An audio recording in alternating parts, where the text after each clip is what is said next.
കേരള കോൺഗ്രസ് എമ്മിന്റെ വാതിലുകൾ തുറന്നിട്ടിരിക്കുകയാണെന്ന് Jose K Mani MP 24നോട്. ആർക്കും പാർട്ടിയിലേക്ക് വരാം. കെ മാണിയുടെ 6ാം ചരമദിനത്തിൽ കല്ലറയിലെത്തി പ്രാർത്ഥിച്ചതിന് പിന്നാലെയായിരുന്നു പ്രതികരണം. കേരള കോൺഗ്രസ് സംബന്ധിച്ചോളം ഞങ്ങളുടെ വാതിലുകൾ എപ്പോഴും തുറന്നു തന്നെയാണ് കിടക്കുന്നത്. അവിടെ ഞാൻ പറഞ്ഞു, അതിൻ്റെ അടിസ്ഥാനം, അതിൻ്റെ റൂട്ട് അത് മാണിസാർ തന്നെയാണ്. തീർച്ചയായും ആ കവടത്തിലേക്ക് ആർക്കും കടന്നു വരാം. മാണിസാർ അങ്ങനെയാണ് സ്വീകരിച്ചിട്ടുള്ളതും അതെപ്പോഴും തുറന്നു തന്നെയാണ്. ടോബി ജോൺസണുണ്ട് വാർത്തയുടെ വിശദാംശങ്ങളുമായി. ഇപ്പോൾ ടോബി, എന്താണ് അദ്ദേഹത്തിന്റെ പ്രതികരണം?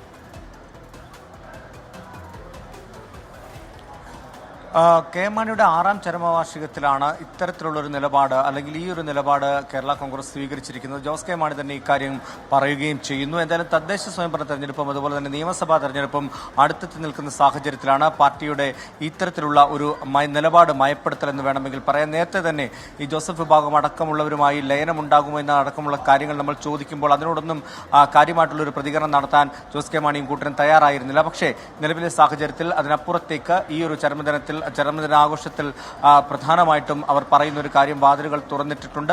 കെ മാണിയെ അംഗീകരിക്കുന്ന ആർക്ക് വേണമെങ്കിലും കേരള കോൺഗ്രസ് എമ്മിലേക്ക് കടന്നു വരാമെന്നാണ്. എന്തായാലും തദ്ദേശ സ്വയംഭരണ തെരഞ്ഞെടുപ്പിന് മുമ്പ് പാർട്ടി ശക്തിപ്പെടുത്തുന്നതിന്റെ ഭാഗമായിട്ട് കൂടുതൽ ആളുകളെ തിരിച്ച് കേരള കോൺഗ്രസ് എമ്മിലേക്ക് കൊണ്ടുവരാനുള്ള നീക്കങ്ങൾ, ഒരു തീരുമാനം നേരത്തെ തന്നെ സംസ്ഥാന കമ്മിറ്റി എടുത്തിരുന്നതാണ്.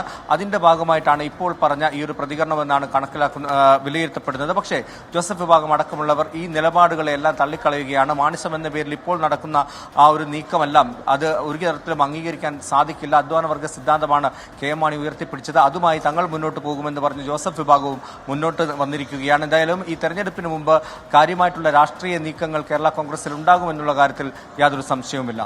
ശരി, ടോബി ജോൺസണാണ് വാർത്തയുടെ വിശദാംശങ്ങൾ നൽകിയത് കോട്ടയത്ത് നിന്ന്.